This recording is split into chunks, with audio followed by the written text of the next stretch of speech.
والصلاة والسلام على سيد الأنبياء والمرسلين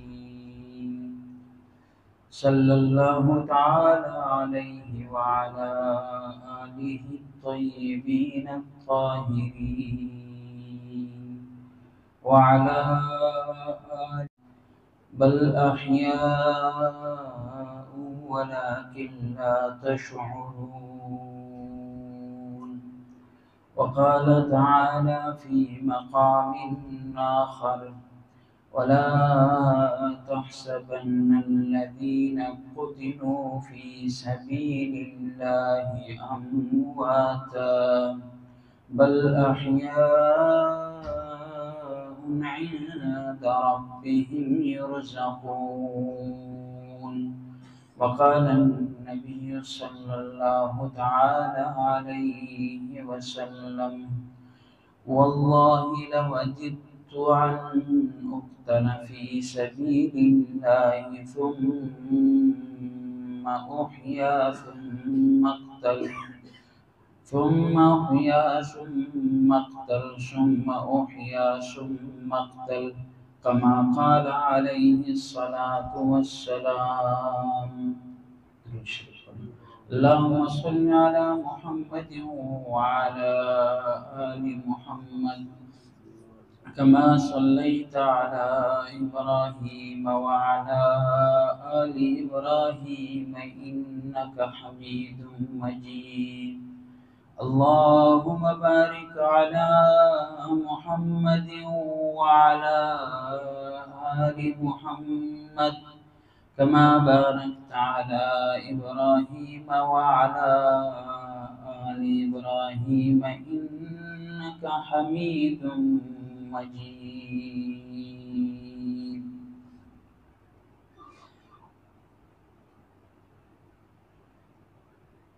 قابل صد احترام اہل سنت والجماعت کے ساتھ تعلق رکھنے والے نوجوان امت مسلمہ کے غیرت مند مسلمانوں، دوستوں، بھائیوں،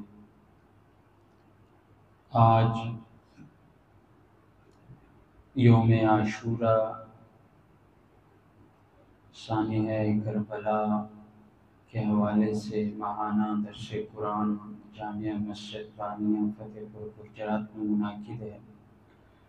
اللہ کریم سے دعا ہے کہ اللہ تعالیٰ ہمارے مل بیٹھنے کو قبول و منظور فرمائے اور مجھے حق بیان کرنے کی توفیق عنایت فرمائے اور ہم سب کو سمجھنے کی بھی توفیق عنایت فرمائے۔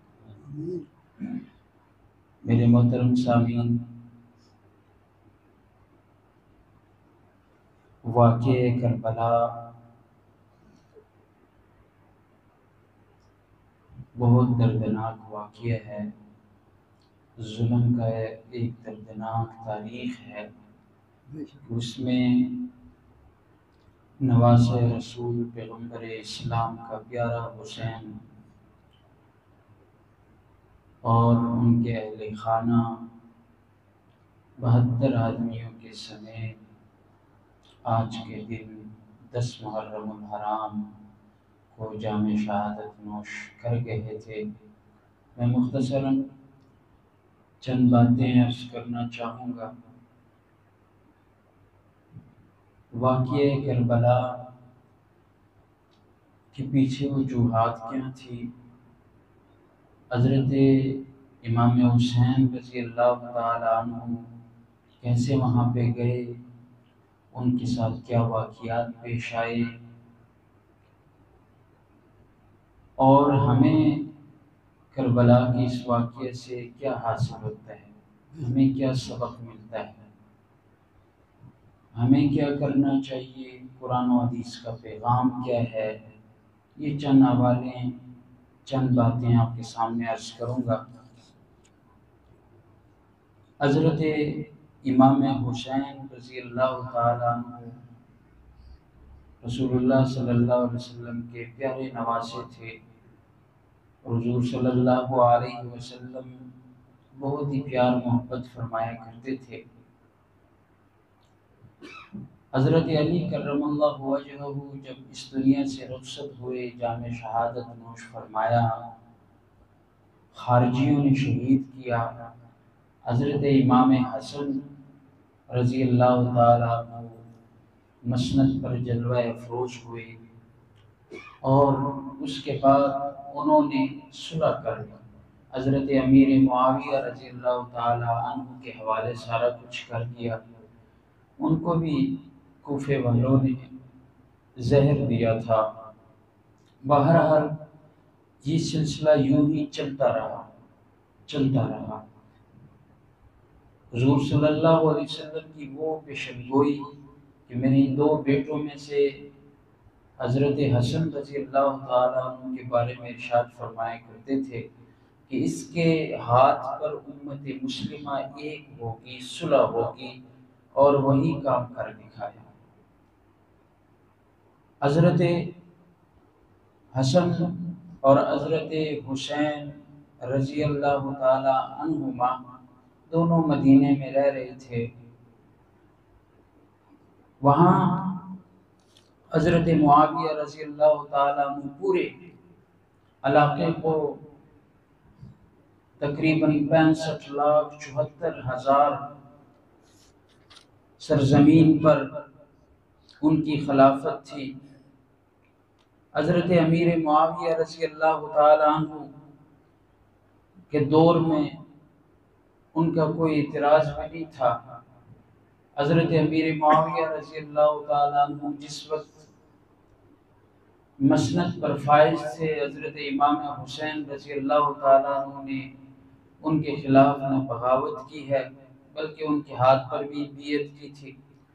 کوفے والوں نے اس وقت بھی حضرت امام حسین رضی اللہ تعالیٰ عنہ کو اکسایا تھا، تو حضرت امام حسین نے جواب دیا تھا کہ بڑے بھائی حضرت امام حسن رضی اللہ تعالیٰ عنہ نے حضرت معاویہ رضی اللہ تعالیٰ عنہ کے ہاتھ پہ بیعت کی ہے تو میں نے بھی بیعت کی ہے۔ ان کا منہ بند کر دیا تھا۔ حضرت امیر معاویہ رضی اللہ تعالیٰ عنہ اللہ نے ان سے بڑا کام لیا ہے۔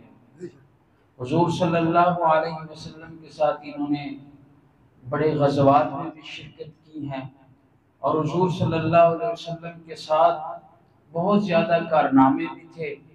حضرت معاویہ رضی اللہ تعالیٰ عنہ بذاتی خود صحابی رسول ہیں، اور ہمارا عقیدہ ایمان ہے کہ جو بھی صحابی رسول ہوتا ہے، تمام وقت کے کتب، ولی، ابدال، علماء، متقین، پرہیزگار لوگ جمع ہو جائیں، صحابی رسول کے اس ایک نظر جو رسول اللہ کی چہرے کی طرف کی ہوتی ہے، اس تک بھی ہماری عبادات نہیں پہنچ سکتی۔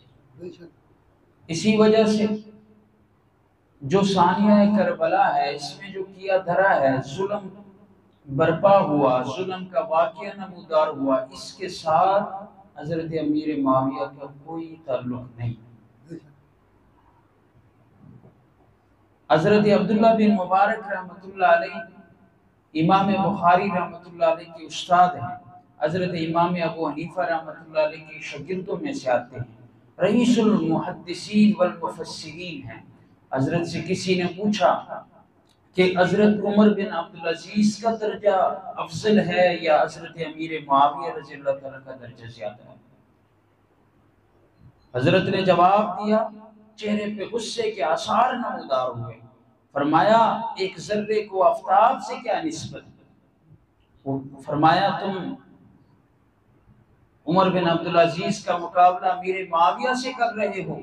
حضرت امیر معاویہ 100 عمر بن عبدالعزیز جیسے عادل حکمران آئے، حضرت امیر معاویہ کے گھوڑے کی ناک میں جو دھوڑ ہے اس سے بھی، اس کے مقابلہ بھی یہ 100 عمر بن عبدالعزیز نہیں کر سکتے۔ فرمایا اس کی وجہ یہ ہے کہ جب حضرت امیر معاویہ رضی اللہ تعالیٰ حضور صلی اللہ علیہ وسلم کے ساتھ غزوات میں سفر فرمایا کرتے تھے تو ظاہری بات ہے کہ جو گرد و غبار اڑ کے آتا ہوتا تھا اس کے ساتھ حضور صلی اللہ علیہ وسلم کی سانس مبارک جو حضور صلی اللہ علیہ وسلم اس وقت لے رہے ہوتے تھے ان کی بھی ملاوٹ ہوتی تھی، اور حضور صلی اللہ علیہ وسلم کی ایڑیوں مبارک سے وہ گردن، وہ دھول لگ کے آتی تھی جو امیر معاویہ کے گھوڑے کی ناک میں ہوتی تھی۔ فرمایا اس دھول کی قیمت تک بھی وہ عمر بن عبدالعزیز نہیں پہنچ سکتا، جس عمر بن عبدالعزیز کے دور میں اتنا عدل و انصاف تھا کہ بکری اور شیر ایک جگہ اکٹھے ہو کے پانی پیتے تھے۔ تم حضرت امیر معاویہ کا مقابلہ، اس کی مقابلہ کی بات کر رہے، اس کی افضلیت کی بات کر رہے۔ حضرت امیر معاویہ رضی اللہ تعالیٰ کی 65 لاکھ مربع میل پر 65 لاکھ 64,000 مربع میل پر حکومت تھی۔ اتنی بڑی عالم اسلام بھی کسی اور کی حکومت نہیں تھی، لیکن حضرت امیر معاویہ رضی اللہ تعالیٰ عنہ وہ صحابی ہیں جنہوں نے حضور صلی اللہ علیہ وسلم کے ساتھ جنگیں بھی لڑی ہیں، اور آپ نے پہلی جنگیں بھی لڑی تھی، اور پہلی جنگیں لڑنے والے کے حق میں حضور صلی اللہ علیہ وسلم نے جنت کی بشارت دی تھی۔ انہوں نے جب دیکھا اتنی بڑی حکومت، اب تو میں کمزور ہونے لگا ہوں، انہوں نے تمام عالم اسلام کو خطوط لکھے اور کہا کہ میں اس امت کو انتشار سے بچانا چاہتا ہوں، میرے بعد کس کو ولی عہد ہونا چاہیے۔ امت کی رائے لی اور گورنروں کو یہ کہا کہ اپنے اپنے علاقوں میں بڑے بڑے لوگوں کو جمع کیا جائے، ان کی رائے لی جائے۔ یہ اس وجہ سے کہ انہوں نے کہا کہ اگر میرے بعد اختلاف برپا ہوا تو بہت بڑا نقصان ہو جائے گا، امت مسلمہ کے دو ٹکڑے ہو جائیں گے۔ اور یہ سوچ کر انہوں نے یہ پیغامات بھجوائے کہ حضرت علی رضی اللہ تعالیٰ کے دور میں جب خارجیوں سے بڑا نقصان ہوا، جنگ جمل، جنگ صفین، 80 ہزار مسلمان شہید ہو گئے، کہ ایسا پھر نہ ہو جائے۔ امت مسلمہ کو جوڑنے کی غرض سے انہوں نے پیغامات بھجوائے۔ تمام صوبوں کے گورنروں نے اپنے اپنے شہروں کے مساجد میں سب لوگوں کو جمع کیا، رائے آنے لگی۔ رائے حضرت امام حسین رضی اللہ تعالیٰ عنہ کے بارے میں بھی آئی، اور یزید کے بارے میں بھی آئی، اور جب رائے پہنچی تو صلح مصالحت مشورے کے لیے تمام زیرائے لوگوں کو بٹھایا حضرت معاویہ رضی اللہ تعالی عنہ۔ جب بٹھایا تو ان سے پوچھا کہ کیا کیا جائے۔ لوگوں نے مشورہ دیا کہ شام والے لوگ، یہ خارجی لوگ امام حسین رضی اللہ تعالیٰ کے مخالف ہیں، یہ تو فتنہ برپا ہوگا، تمام امت مسلمہ حضرت امام حسین پر متفق نہیں۔ مشورے دیے گئے اور کہا کہ یزید کو ہی خلافت دی جائے، اور وہ خلافت علم کی بیاض میں نہیں دیا گیا، تقوی کی بیاض میں نہیں دیا گیا، بلکہ مہارت کی بیاض میں دیا گیا۔ یہ شخص اس چیز کو سمجھ سکتا ہے اور اس پر پورے عالم اسلام کی قوت متفق رہے گی، تو آپ لوگ ایمان سے کہیے کہ حضرت معاویہ رضی اللہ تعالی عنہ نے دانشمندی کا کام کیا، بغیر دانشمندی کا امت مسلمہ کو متفق کرنے کے لیے انہوں نے یہ کام کیا۔ اور اس کے بعد حضرت امام حسین رضی اللہ تعالیٰ عنہ، حضرت عبداللہ بن عباس رضی اللہ تعالیٰ عنہ، حضرت عبداللہ بن زبیر رضی اللہ تعالیٰ مکے میں رہتے تھے، انہوں نے اس کی مخالفت کی تھی کہ یزید کو مسند خلافت پہ نہیں بٹھانا چاہیے۔ اس کے بعد بھی حضرت امیر معاویہ رضی اللہ تعالیٰ 5 سال زندہ رہے۔ کتنے سال؟ 5 سال زندہ رہے۔ 5 سالوں میں کوئی بغاوت نہیں تھی۔ اس کے بعد جب یزید سن 60 ہجری میں یزید حضرت معاویہ کا انتقال ہوا، یزید مسند پر آ چکے، تو کوفیوں نے حرکت شروع کر دی۔ کوفیوں نے کہا حضرت امام حسین رضی اللہ تعالیٰ عنہ سے کیا تشریف لائیں، یہ ظالم ہے، ہم آپ کی بیعت کرنا چاہتے ہیں۔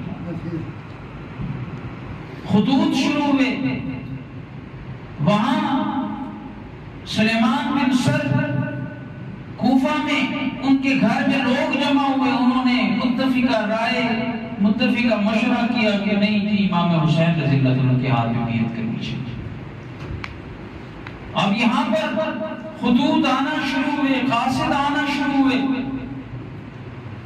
ادھر سے جب یزید مسند خلافت پہ آئے، انہوں نے تمام گورنروں کو خط لکھا کہ میری بیعت سب لوگوں سے لی جائے۔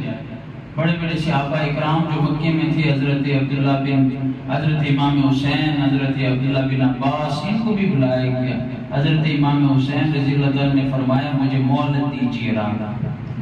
اسی سے فائدہ اٹھاتے ہوئے حضرت امام حسین وہیں سے نکل گئے، مدینہ شریف چلے گئے، مدینہ منورہ چلے گئے، اور جانے سے پہلے حضرت عبداللہ بن عباس رضی اللہ تعالیٰ عنہ نے انہیں کہا آپ کوفے کے لوگوں پہ اعتبار نہ کرنا، یہ غدار ہیں، در حقیقت یہ آپ کے ساتھ نہیں ہے، انہوں نے آپ کے والد گرامی حضرت علی المرتضی رضی اللہ تعالیٰ عنہ کے ساتھ بھی غداری کی ہے، آپ کے بھائی کے ساتھ بھی غداری کی ہے، نہیں جانتے۔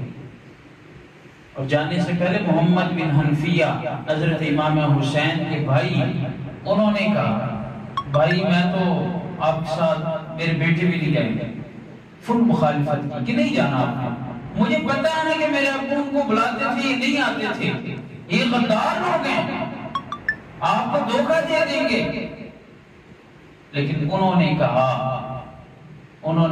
کہ مجھے خواب میں اشارہ مل چکا ہے حضور کا، میں نے جانا ہے، اور میں نے تاریخ رقم کروانی ہے کہ جب نواسہ رسول حضرت حسین رضی اللہ تعالیٰ عنہ کو 12,000 خطوط موصول ہوئے، اتنے قاصد آئے اور کہا کہ اگر نہ آئے تو کل قیامت والے دن ہمارا ہاتھ ہوگا، تمہارا گریبان ہوگا، میں اللہ کو کیا جواب دوں گا، جانا ہے جو بھی ہو۔ مکے چلے گئے، بڑے بڑے صحابہ اکرام نے رائے دی کہ نہ جائیں، بلاخر انہوں نے اپنا ارادہ مضبوط رکھا کہ جانا ہی جانا ہے، رائے دی کہ چلیں ایک قاصد اپنا بھیج دیجئے گا، وہاں کے حالات کا موازنہ کر کے آپ کو اطلاع دے دے گا، اس کے بعد آپ چلے جانا۔ وہاں سے کربلا کا سفر کا آغاز ہوتا ہے، عراق کی طرف، کوفے کی طرف۔ تو امام حسین رضی اللہ تعالیٰ عنہ نے اپنے ایک چچا زاد بھائی مسلم بن عقیل رضی اللہ تعالیٰ عنہ کو بھیج دیا۔ مسلم بن عقیل رضی اللہ تعالیٰ عنہ آئے، کوفے پہنچے، مختار بن ابی عبید ثقفی کے گھر میں وہاں پہ ٹھہرے، تقریباً 80,000 لوگ آئے اور امام حسین کی بیعت کی مسلم بن عقیل رضی اللہ عنہ کے ہاتھ پہ۔ انہوں نے جب اس جذبے کو دیکھا، اس جوش کو دیکھا، اس محبت کو دیکھا تو فوراً ہی خطوط روانہ کر دیے کہ حالات سازگار ہیں، یہ لوگ آپ کو چاہتے ہیں، آپ آ جائیں۔ قاصد کو روانہ کر دیا۔ ادھر یزید کو پتا چلا کہ یہاں حالات تو خراب ہو رہے ہیں، امت مسلمہ تقسیم ہو رہی ہے۔ انہوں نے فوراً بصرہ اور کوفہ کے گورنر کو تبدیل کر دیا، اور اس وقت گورنر ایک صحابی رسول حضرت نعمان بن بشیر رضی اللہ تعالیٰ عنہ تھے، ان کو تبدیل کر کے ان کی جگہ عبید اللہ بن زیاد کو بھیج دیا۔ عبید اللہ بن زیاد نے کہا اور کوفے کے غداروں کا مجھے علم ہے، صرف 2 بندوں کی مجھے ضرورت ہے، بس فوج کی بھی نہیں ضرورت۔ وہاں سے وہ چل پڑے۔ عبید اللہ بن زیاد سخت بندہ تھا، وہ جب کوفے پہنچنے لگے اس نے سواری پر سوار ہو کے ایسے سر ڈھانکا ہوا تھا، تمام لوگ استقبال کے لیے نکل آئے کہ امام حسین آ گئے، امام حسین آ گئے، استقبال، نعرے۔ جب پہنچے مرکزی مسجد میں ممبر پہ بیٹھے، ممبر پر بیٹھ کے انہوں نے جب چہرہ کھولا، چادر ہٹائی، سب کو پتہ چلا یہ تو امام حسین نہیں ہے، یہ تو ابن زیاد ہے۔ انہوں نے آگے سے کہا میں نے لمبی چوڑی تقریر نہیں کرنی، او سلمان بن سرد تیرے گھر میں بھی میٹنگیں ہو رہی تھی، تو امام حسین کو بلوا رہا ہے نا، مجھے پتہ لگ گیا ہے کہ بعض لوگوں کے جسموں پر سر بھاری ہیں۔ مختصر جملہ کہہ دیا۔ آگے سے سلمان بن سرد یہ سارے غدار ہلنے لگے اور کہنے لگا کہ مجھ سے غلطی ہوگی، مجھے معاف کر دے، میری ذمہ داری سونپ دے، میں جا کے امام حسین کا راستہ روکتا ہوں۔ یہاں سے غداری شروع، جو ہزاروں لوگ جنہوں نے حضرت مسلم بن عقیل رضی اللہ تعالیٰ عنہ کے ہاتھ پہ بیعت کی، امام حسین کے جانے والے اپنے آپ کو کہتے تھے، اس وقت ایک بندے کا وہ مقابلہ نہ کر سکتے، انہوں نے کہا ہم سے غلطی ہوگی۔ اس کے بعد مختار صفی کے گھر میں حضرت امام مسلم رضی اللہ تعالیٰ عنہ پناہ لیے ہوئے تھے، ان کو پتہ چلا کہ ابن زیاد تو آگے، انہوں نے وہیں سے اپنے آپ کو ہٹا کر ایک دوسری جگہ ہانی بن عروہ بن ہانی ان کے گھر میں چلے گئے، وہ بھی اہل بیت سے محبت کرنے والے تھے، ان کے گھر میں پناہ لے لی۔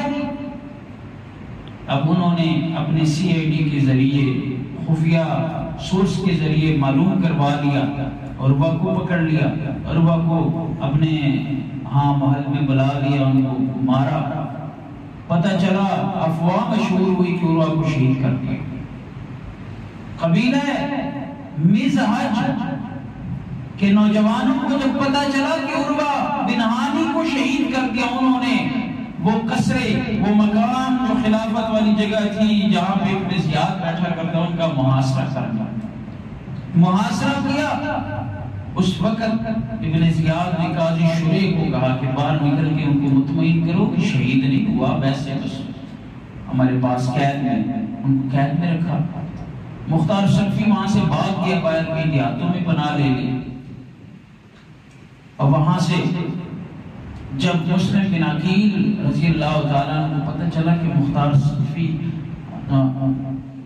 یہ عروہ کو وہاں پہ قید کر لیے گئے اور نوجوان بھی نکلے ہیں، تو 4000 بندے ان کے ساتھ تھے، وہ بھی آئے مکان کا محاصرہ کر نکلے پائے۔ حضرت امام مسلم کے ساتھ 4000 بندے تھے تعداد کے لحاظ سے، 4000 بندوں نے جب محاصرہ کیا ابن زیاد کا، ابن زیاد کو پتہ چلا کہ یہ تو معاملہ مشکل سے مشکل ہوتا چلا جا رہا ہے، تو اپنے ہی لوگوں کو کہا کہ کوفے کے لوگ تو لالچی ہیں، ان کو لالچ دو اور ادھر ادھر کرو، تقسیم کرو، ان کو امام مسلم سے ہٹاؤ۔ باہر آئے، لالچ دینے لگے ہیں، جی آپ کو عہدہ، آپ کو پیسے، فلانا فلانا، ان کا ایمان بک گیا، وہ سارے ادھر ادھر ہو گئے۔ جب دیکھا امام مسلم نے کہ حالات تو بڑے تبدیل ہو رہے ہیں، جلدی جلدی تبدیل ہو رہے ہیں، اور وہ ابواب کندہ ایک دروازہ تھا، اس کی طرف چل پڑے۔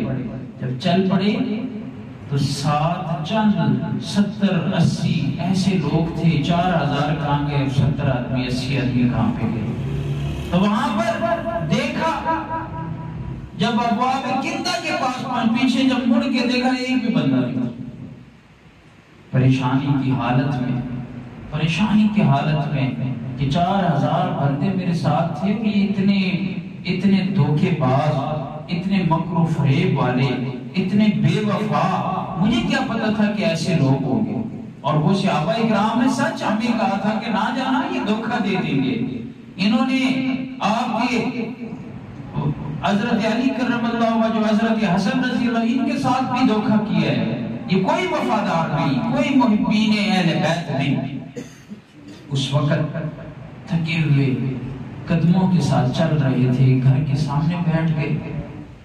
وہاں اس گھر میں ایک عورت تھی، اس کا نام تھا تو وہ عورت باہر نکلی، مسافر تھے، انہوں نے کہا پانی مل جائے گا، تو تھوڑا سا پانی دیا، بڑی دردناک افسوسناک لمحات تھے، پانی پیا، بیٹھے رہے، وہ عورت اندر چلی گئی، پھر دروازہ کھولا، مسافر بیٹھے ہوئے ہیں، پھر جب دروازہ کھولا مسافر کو کہا مسافر اپنے گھر چلے جائیں، بندے اپنے گھر چلے جائیں، یہ تو مناسب ہی نہیں کہ کسی دروازے کے سامنے بیٹھنا، آپ ہے کون؟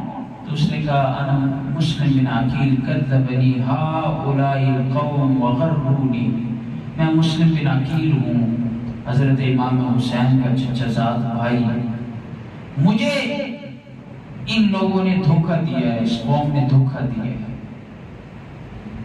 نام تو سب نے سنا تھا، دروازہ کھولا، پناہ دی، جگہ دی، کھانا دیا، اور انہوں نے کمرے میں پناہ دی، چھپ کے پناہ دی۔ تو اس توا کے بیٹا تھا بلال، وہ باہر گئی گیا ہوا تھا، بلال بن حسین۔ بلال جب آیا تو دیکھا کہ میری امی بار بار اس کمرے میں جاتی ہے، کچھ تو ہے۔ اس نے کہا امی کیا ہے؟ امی نے کہا کچھ بھی نہیں ہے بیٹے۔ پھر کہا نہیں کچھ تو ہے۔ پھر اس کو بٹھایا، پہلے عہد لیا، عہد لے کے، وعدہ لے کے، کسی کو بتانا نہیں مسلم بن عقیل ہے۔ اب وہ باہر آ کے اس نے لوگوں کو بتا دیا، ابن زیاد کو پتہ چل گیا، 70 بندوں کو بھیجا ان کی گرفتار۔ جب تلواروں کی آہٹ سنی، آوازیں سنی، تو حضرت مسلم بن عقیل باہر آ گئے، 2 دفعہ مقابلہ کیا اور آخر کار گرفتار ہوئے۔ جب گرفتار ہوئے آنکھوں میں آنسو تھے، ابن زیاد کے محل کی طرف روانہ ہو گئے۔ تو سپاہیوں نے کہا جو یہ کام کرتا ہے نا، بغاوت کرتا ہے، اس کی آنکھوں میں ایسے ہی آنسو آتے ہیں۔ مسلم بن عقیل نے کہا اما واللہ لست ابکی علی نفسی ولکن ابکی علی الحسین وآل حسین انہ قد خرج الیکم اليوم او امس من مکہ۔ اللہ کی قسم میں اپنے اوپر نہیں رو رہا، میں اگر رو رہا ہوں یہ آنسو تمہیں دکھائی دے رہے ہیں، وہ حسین پر ہے اور اہل بیت پر ہے کہ وہ آج یہ کل مکے سے نکل چکے ہوں گے یا آ رہے ہوں گے۔ مجھے اتنی مہلت مل جائے کہ میں ان کو کہہ دوں کہ آپ نہ آنا۔ ابن زیاد کے پاس نہیں جائے گا، ابن زیاد نے حکم دیا کہ اوپر دوسری منزل پہ چڑھ کے اس کا سر مار دو، نیچے گرا اس کو سر مار شہید کر دیا۔ انا للہ و انا الیہ راجعون۔ عروہ کو پکڑا، اس کو بازار میں بھیج دیا، وہیں پہ شہید کر دیا۔ یہیں سے جنگ چھڑی، ادھر سے امام حسین رضی اللہ تعالیٰ عنہ کا قافلہ آ رہا تھا۔ صحابہ نے روکا، بڑے بڑے صحابہ نے، انہوں نے کہا مجھے اشارہ مل چکا ہے حضور کا، میں نے جانا ہی جانا ہے۔ اب قادسیہ کے مقام پہ قافلہ پہنچا، راستے میں ایک شاعر ملے، فرزدق اس کا نام ہے، وہ بھی اہل بیت کے سے محبت کرنے والے تھے۔ انہوں نے ان سے کہا کیا حال ہے؟ انہوں نے کہا حال تو یہ ہے کہ کوفے والوں کے دل آپ کے ساتھ ہیں لیکن تلواریں بنی امیہ کے ساتھ ہیں، آپ کے ساتھ نہیں ہیں۔ اللہ اکبر۔ وہاں سے قادسیہ کے مقام پہ پہنچے تو اس وقت پولیس کے جو بڑے تھے حسین بن نمیر تھے، انہوں نے حر بن یزید کو 1000 نفری دی اور کہا کہ جاؤ امام حسین سے لڑنا نہیں، سیدھا صحیح سلامت لے آنا۔ 1000 نفری اور 72 بہت تعداد میں فرق ہے۔ 1000 نفری حر بن یزید کے ساتھ ادھر ہی پہنچ گئے اور نمازیں بھی امام حسین کے ساتھ ادا کی۔ بلاخر وہ نینوا کے مقام پہ جب پہنچے تو ابن زیاد کا خط ان کو موصول ہوا کہ اب ان پہ سختی کرو کہ میری بیعت کریں۔ انہوں نے کہا بیعت، کہا کہ میں لڑنے کے لیے تو نہیں آیا، اگر میرا آنا تمہیں پسند نہیں، خطبہ یہاں پہ دیا، خطبہ بڑا مشہور خطبہ ہے۔ جب نماز پڑھی تو اس وقت خطبہ عنایت ارشاد فرمایا کہ مجھے یہ بتاؤ یا الناس ان رسول اللہ صلی اللہ علیہ وسلم قال، اے لوگو حضور نے فرمایا ہے من رأى سلطانا جائرا مستحلا لحرم اللہ ناکثا لأہل اللہ مخالفا لسنت رسول اللہ صلی اللہ علیہ وسلم. اب خطبہ ارشاد فرمایا اور خطبے کا خلاصہ یہ ہے کہ ایسا ظالم بادشاہ اگر تم دیکھو جو اللہ کے حرام کو حلال سمجھے، اللہ کے عہد کو توڑے، رسول اللہ کے سنت کی مخالفت کرے، اللہ کے بندوں کے ساتھ ظلم اور زیادتی کرے، تو اس امت کے ذمے ہے کہ اس کی مخالفت کرے. اور مجھے تم لوگوں نے بلایا، یہ خطوط ہے ہمارے پاس، بار بار کہنے لگے 12,000 خطوط تھے. اور بن یزید نے کہا ہم میں سے کوئی بھی نہیں ہے تمہیں بلانے والا. بلاخر خط موصول ہوا. ابن زیاد نے عمر بن سعد کو کہا کہ تم جاؤ 4,000 نفری لے کر جاؤ اور پانی بند کر دو امام حسین رضی اللہ عنہ کے خلاف جہاد. وہ تو جہاد کہتے تھے. یہاں سے ظلم بربریت شروع ہوا کہ وہ دریائے فرات کا پانی جو انسانوں اور جانوروں ہر ایک کے لیے جاری تھا، لیکن رسول اللہ کے گرانے پر بالکل بند کر دیا.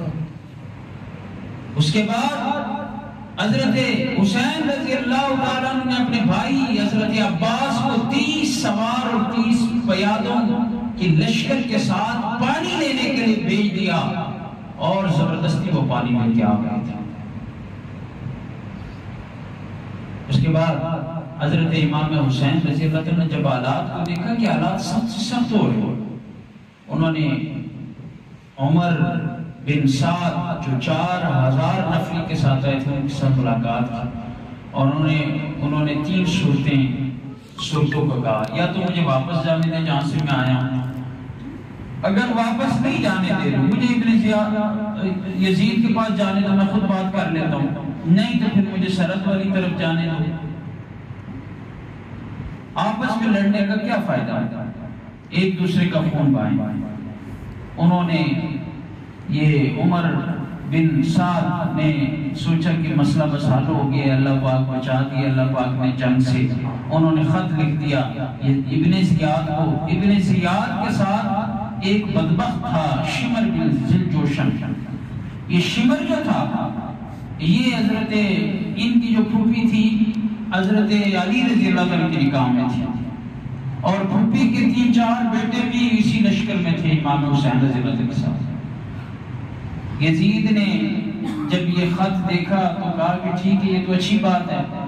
شمر نے فوراً مخالفت کر دی کہ نانا اب تو امام حسین ہاتھ میں آئے ہوئے ہیں، آج اگر تو نے چھوڑ دیا نا امام حسین کے ساتھ تمام لوگ ہو جائیں گے، پھر تیرے قبضے میں نہیں آنے والی بات ہے، پھر آپ اس کا مقابلہ نہیں کر سکتے. اب بھی ان کو کہو کہ میرے پاس آئے، میرے پاس لے کے آؤ، میری ہاتھ میں بیعت کرے. اب وہ شرط بھی لازم نہیں تھا کہ ابن زیاد جیسا بندہ اور اس کی بیعت امام حسین جیسے کرے. امام حسین کا مرتبہ تو بہت بڑا ہے. اور اسی وقت عمر بن سعد نے ایک خط لکھا اور شمر کو دے دی کہ جاؤ عمر بن سعد کو دیا. اور یہ خط یہ تھا کہ میں نے تمہیں اس لیے نہیں بھیجا کہ تم جنگ سے بچو، میں نے تمہیں اس وجہ سے نہیں بھیجا کہ تم جنگ سے بچو یا ان کو مہلت دو یا ان کی سفارش کرو. سنو، اگر حسین اور اس کے ساتھی میرے ہی حکم پر صلح کرنا اور میرے پاس حاضر ہونا چاہتے ہیں تو ان کو صحیح سالم میرے تک پہنچا دو، نہیں تو ان کے ساتھ جنگ کرو، ان کو قتل کرو، مسلح کرو. نعوذ باللہ. مسلح کا معنی ہے ناک، ہاتھ، پاؤں کاٹ دو، ٹکڑے ٹکڑے کر دو اور اس کے بعد گھوڑوں کے ٹاپوں سے رود ڈالو. یہ حکم دیا. اور اگر یہ تم نہیں کر سکتے تو لشکر فوراً چھوڑ دو، شمر کے حوالے کر دو. شمر کے حوالے کر دو، شمر کر دو. تو اس وقت جب یہ بات پہنچی تو 9 محرم الحرام کی بات تھی. شمر جب پہنچا وہاں، اب وہاں پہ حالات خراب ہوئے. حضرت امام حسین رضی اللہ تعالیٰ اس وقت اپنے خیمے کے سامنے بیٹھے ہوئے تھے، اسی حالت میں اونگ آ کر آنکھ بند ہو گئی. ایک آواز کے ساتھ بیدار ہو گئے. آپ کی ہمشیرہ حضرت زینب نے جب یہ آواز سنی اور وجہ پوچھی، فرمایا رسول اللہ صلی اللہ علیہ وسلم خواب میں آئے اور آپ نے فرمایا انک تروح الینا، آج شام کو تم ہمارے پاس آنے والے ہو، لگتا ہے وقت قریب ہو چکا ہے۔ حضرت زینب یہ سن کر رو پڑی، آپ نے ان کو تسلی دی۔ اسی حالت میں شمر لڑنے کے لیے سامنے آ گیا، اعلان کا جنگ کر دیا۔ حضرت عباس نے حضرت حسین کو اطلاع دی، حضرت حسین نے فرمایا کہ ان سے کہو کہ آج رات جنگ ملتوی کر دو، آج رات جنگ ملتوی کر دو، آج رات میں وصیت، نماز، دعا اور استغفار کر سکوں۔ شمر اور عمر بن سعد نے لوگوں سے مشورہ کرنے کے بعد مہلت انہیں دے دی۔ امام حسین نے اپنے تمام اہل بیت کو، ساتھیوں کو جمع کر کے لمبی تقریر کی، جس میں یہ ارشاد فرمایا کہ میں سمجھتا ہوں کہ آج ہمارا آخری دن ہے، آپ سب کو خوشی سے اجازت دیتا ہوں کہ سب کے سب اس رات کی تاریکی میں متفرق ہو جاؤ اور جہاں پناہ مل جاؤ، دشمن سے نکل جاؤ، چلے جاؤ۔ تقریر کے آخر میں آپ نے اپنی ہمشیرہ حضرت زینب نے جب یہ بات سنی تقریر کی تو رونے لگی۔ آپ نے تقریر کے آخر میں تسلی دی اور انہیں کہا میری بہن، میں تمہیں اللہ کی قسم دیتا ہوں، میری شہادت پر تم کپڑے نہ پھاڑنا، سکینہ یہ سینہ کو بھی نہ کرنا، پیٹنا نہ اپنے آپ کو، اور بلند آواز سے چلانا بھی نہ۔ یہ میرے نانا کا دین نہیں، میرے ابو اور میری امی کا دین نہیں۔ یہ بات کہی اور حضرت امام حسین، صبح ہوا 10 محرم الحرام کا دن، جمعے کا دن، وہ حضرت امام حسین کل 72 بندے تھے، 32 سوار تھے اور 40 پیدل تھے، مقابلے کے لیے صف بندی شروع ہو گئی۔ وہاں سے حضرت امام حسین جب صف بندیاں شروع ہو گئی، وہاں پہ بھی ایک خطبہ دیا، اور یہ خطبہ بھی بڑا دردناک تھا۔ حضرت امام حسین نے فرمایا لوگو تم میرا نسب دیکھو، میں کون ہوں، تم اپنے دلوں میں نگاہ تو ڈالو نا، کیا میں تمہارے لیے جائز ہوں کہ میرا خون اور میری عزت پہ تم ہاتھ ڈالو؟ کیا میں تمہارے نبی کی صاحبزادی سلام اللہ و رضوان علیہا کا بیٹا نہیں؟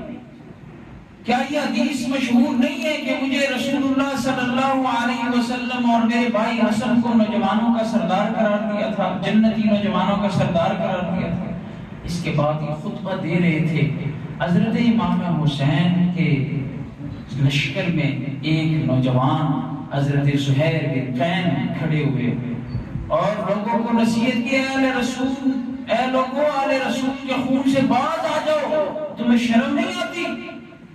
تم فاطمہ سلام اللہ و رضوان علیہا کا بیٹا ایک طرف ہے، تم اس کو نہیں دیکھ رہے ہو، ابن سمیہ ابن زیاد کی بات مان رہے ہو؟ سخت لہجے کا ادھر سے شمر بدبخت نے تیر چلانا شروع کر دیا، لڑائی شروع۔ یہاں سے حضرت حسین رضی اللہ عنہ کے بڑے صاحبزادے علی اکبر نے شعر پڑھتے ہوئے فرمایا انا علی ابن حسین ابن علی نحن ورب البیت اولا بالنبی، میں حسین کا بیٹا ہوں، علی کا نواسا ہوں، رب کعبہ کی قسم ہم رشتے کے اعتبار سے حضور کے قریب ہے تم سے۔ نکلے وہاں سے انسان، لڑائی شروع ہو گئی، یہیں سے ان کو تیر مارا گیا۔ ایک بدبخت نے تیر مارا، تیر جب مارا تو دوسرے بدبخت آئے، ان کو ٹکڑے ٹکڑے کر دیا۔ حضرت امام حسین رضی اللہ تعالیٰ عنہ نے ان کا لاشا اٹھا کے خیمے میں آئے، زینب کے حوالے کر دیا، علی اکبر کو وہاں پہ لٹا دیا گیا۔ زینب کو پھر وصیت کی، بی بی سکینہ کو وصیت کی، گھر والوں کو وصیت کی، خبردار رونا نہیں، یہ ہمارے دین میں نہیں۔ انہوں نے لاشوں کو سنبھالنا شروع کر دیا۔ یہاں سے قبیلہ عزت کے عمر بن سعد، انہوں نے امام حسن حسین رضی اللہ عنہ کے بھتیجے قاسم کو تیر مارا۔ جب تیر مارا تو انہوں نے ایک چیخ ماری، یا عمّا، اے میرے چچا، یعنی مجھے تو تیر مار دیا۔ وہ بھی وہاں سے جام شہادت نوش کر گئے۔ اور اس کے بعد قبیلہ کندہ کے ایک بدبخت جس کا نام تھا مالک بن نصیر، انہوں نے حضرت حسین رضی اللہ تعالیٰ کے سر مبارک پہ وار کر دیا اور حضرت امام حسین رضی اللہ تعالیٰ کے سر سے خون پھوٹنے لگا۔ پتہ چلا اب تو آخری وقت ہے، خیمے میں آئے، اپنے چھوٹے سے صاحبزادے حضرت عبداللہ کو لیا، پیار کرنے لگے جس طرح کی کوئی الوداعی ملاقات کرتا ہے کہ بیٹی اب تو آخری وقت ہے۔ ان بدبختوں نے اس کو بھی نہیں چھوڑا، ابن موقد النار نے تیر چلایا اور چھوٹے بچے کو بھی مار دیا۔ امام حسین نے وہ بچہ اٹھایا اور رب کی طرف ایسے کیا، اللہ میرے خون آلود ہاتھوں کو دیکھ دیجئے، ان ظالموں نے تو میرے چھوٹے بچے کو بھی نہیں چھوڑا، اللہ ان کو بھی تباہ و برباد کر دے۔ یہاں سے پانی کی طرف حضرت امام حسین بڑھے، پانی سے حسین بن نمیر نے نشانہ بنایا، حضرت امام حسین کو تیر مارا چہرے پر، منہ پر، اور آپ اس دنیا سے مقابلہ کرتے ہوئے جام شہادت نوش فرما گئے۔ تاریخ کی کتابوں میں یہ بات آتی ہے 33 نیزوں کے زخم تھے اور 34 تلواروں کے زخم تھے۔ تاریخ کی کتابوں میں یہ بات آتی ہے کہ امام حسین جس طرف متوجہ ہوتے ہیں نا، جس طرح شیر متوجہ ہوتا ہے، بکریاں بھاگ جاتی ہیں، لشکر والے ایسے بھاگ جاتے تھے۔ بالآخر جب ان کو پتہ چلا کہ کوئی بھی اس کے قریب نہیں جا رہا تو اکٹھا حملہ کر کے شہید کر دیا، اور حضرت امام حسین اور ساتھ 72 جانثاروں کے سروں کو دھڑوں سے الگ کر دیا گیا، اور ابن زیاد کے پاس جب پہنچا دی گئی، ابن زیاد کے ہاتھ میں چھڑی تھی، اس نے امام حسین رضی اللہ تعالیٰ عنہ کے چہرے کو ہونٹوں پر یہ چھڑی لگائی، تو وہاں پہ ایک صحابی رسول حضرت زید بن ارقم رضی اللہ تعالیٰ عنہ بیٹھے تھے، انہوں نے کہا ظالمہ، اللہ کی قسم ان اونٹوں پر رسول اللہ کے اونٹ دیکھتے ہوئے میں نے دیکھے ہیں، آپ اس کو چھڑی لگاتے، چھڑی کو ہٹاؤ۔ وہاں سے اٹھ کے چلے گئے اور انہی سروں کو لے کر شام پہنچے یزید کے دربار میں۔ یزید نے بھی ایسے چھڑی لگائی، وہاں پر ایک دوسرے صحابی ابو برزہ اسلمی بیٹھے ہوئے تھے رضی اللہ تعالیٰ، انہوں نے کہا اللہ کی قسم میں نے ان اونٹوں پر رسول اللہ کے اونٹوں کو چھوتے ہوئے دیکھا ہے، اے یزید تیری سفارش کل قیامت والے ابن زیاد کرے گا اور میری سفارش رسول اللہ صلی اللہ علیہ وسلم کرے گا۔ وہاں سے یہ ظلم بہت بڑا ثانی ہے، اس کو بیان بھی نہیں کیا جا سکتا۔ اہل بیت کا نام و نشان ختم کرنے کی سازشیں تھی، اور اس وقت تاریخ کی کتابوں میں عجیب باتیں ملتی ہیں کہ جب کربلا کے میدان میں سب کو شہید کر دیا گیا، خیموں کو آگ لگا دی گئی۔ آگ کس نے لگائی؟ کوفیوں نے لگائی۔ آج تو ہماری یہ حالت ہو چکی، ہم اپنے گریبان کو نہیں دیکھتے، دوسروں کو دیکھتے ہیں، دوسروں پہ ہاتھ اٹھاتے ہیں۔ لیکن کوفیوں کی غداری کا یہ علم تھا کہ ایک ایک خیمے کو وہ آگ لگاتے جاتے تھے تاکہ وہ ثبوت بھی سارے ملے جو خطوط آئے تھے، ہم نے بھیجے تھے۔ بی بی سکینہ سے کسی نے تاریخی کتاب میں یہ روایت ملتی ہے، شیعہ مقتل حسین انہوں نے لکھی ہے، ان کا مصنف شیعہ ہے، انہوں نے یہ بات لکھی ہے کہ کوئی بھی اہل حجاز شام میں سے نہ تھا، جو ہزاروں لوگ تھے لڑنے والے سارے کے سارے کوفی تھے، آگ لگانے والے بھی کوفی تھے، اور سروں کو دھڑوں سے الگ کرنے والے بھی کوفی تھے، اہل بیت کو شہید کرنے والے بھی کوفی تھے، ان کو روندنے والے بھی اہل کوفی تھے، سروں کو اٹھانے والے بھی اہل کوفی تھے، اور لوٹ مار جنہوں نے کی ہے وہ بھی اہل کوفی تھے۔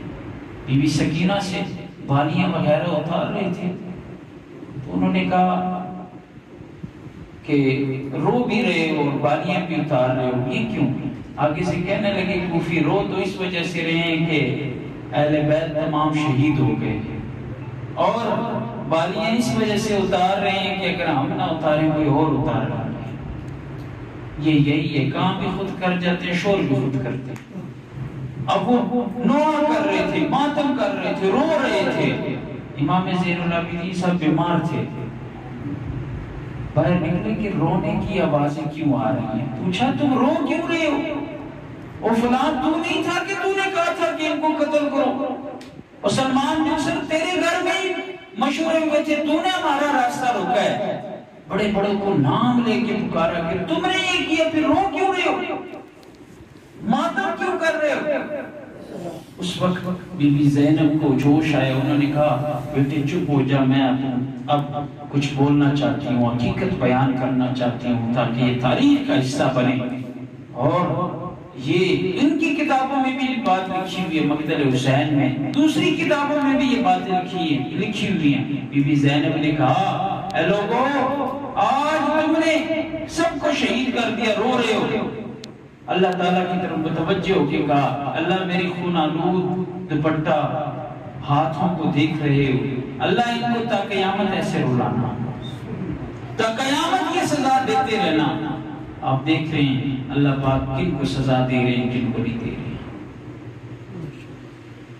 بعض تاریخی کتابوں میں محبت رسول اہل بیت کی محبت پہ دعوے کرتے ہیں کہ بی بی زینب، بی بی سکینہ گھر والے باہر نکلے، دوپٹوں کو ہٹایا اور سینہ گوبی کی، یہ کیا وہ کیا۔ نہ بابا، ہم اپنی بیٹی اپنی بہن کے بارے میں یہ نہیں کہہ سکتے ہیں کہ وہ گلیوں میں پھرتی رہی، بھاگتی رہی، غیر لوگوں میں اپنے دوپٹے کو ڈالا اور سینہ گوبی کی، یہ کیا وہ کیا۔